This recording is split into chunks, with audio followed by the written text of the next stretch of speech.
Olá pessoal, como vocês estão? No vídeo de hoje eu estou usando lápis de cor para fazer um desenho no meu sketchbook.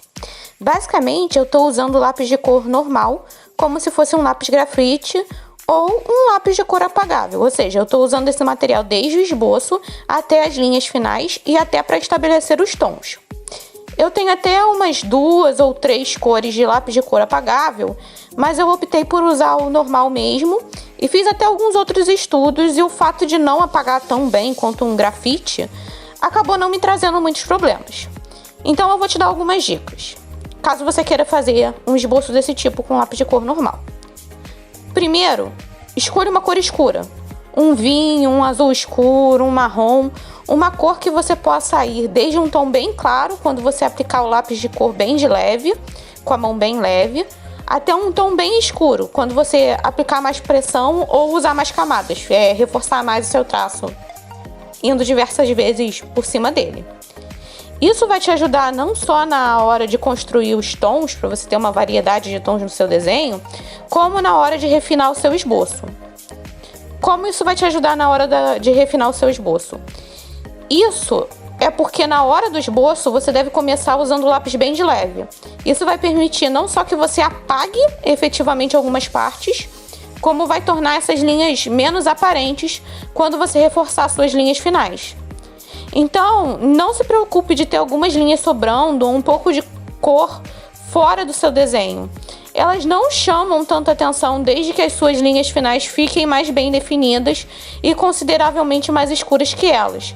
Esses traços, você, mesmo que não consiga apagar completamente, eles acabam chamando bem menos atenção.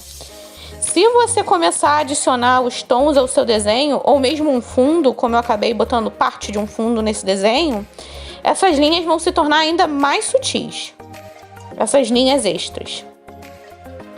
Ou seja, o lápis de cor não é um material tão ingrato assim de se trabalhar com estudos desse tipo.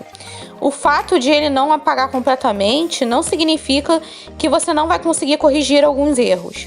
Você vai ver que muitas vezes eu apago nesse desenho ou eu uso a borracha para clarear algumas áreas e refazer detalhes, e esses erros não são tão aparentes assim no final.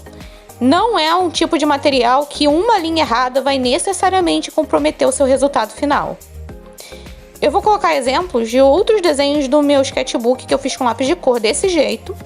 E vou colocar um que eu fiz com um lápis amarelo, para você ver como é importante escolher um tom mais escuro de lápis de cor. O amarelo é uma cor tão clara que eu até pude usar ele para estabelecer algumas sombras, mas eu tive que trazer um marrom para estabelecer as linhas mais importantes e trazer um pouco mais de contraste para o desenho. Então essa é uma outra dica.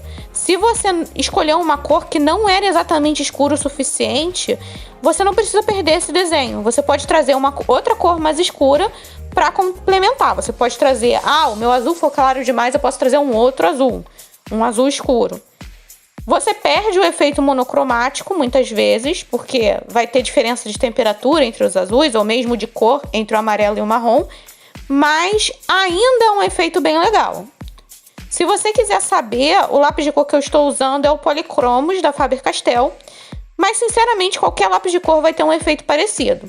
Se você tiver mais de um tipo de lápis de cor, eu usaria o que tiver a ponta mais dura. Por exemplo, eu tenho o Polychromos da Faber-Castell e o Lightfast da Derwent. São os dois principais tipos de lápis de cor que eu tenho.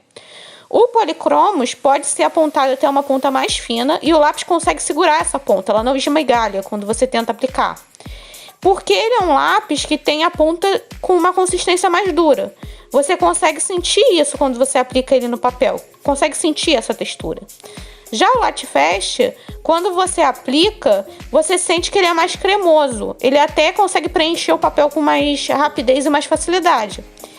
E isso acaba fazendo com que ele não aceite uma ponta tão fina. Os dois vão dar certo, mas o lápis com a ponta mais dura vai deixar você fazer linhas mais finas para o seu esboço inicial e mais fáceis de apagar. E também as bordas do seu desenho vão ficar mais bem definidas. Essas são as únicas diferenças. Mas eu já fiz também desenhos usando só o Lightfast. E você vai conseguir um bom resultado com qualquer um deles. Não é uma grande preocupação. Pode usar o lápis que você tiver. Bom, por hoje é só, pessoal. Eu espero que vocês tenham gostado do vídeo de hoje. Vejo vocês na próxima. Tchau, tchau!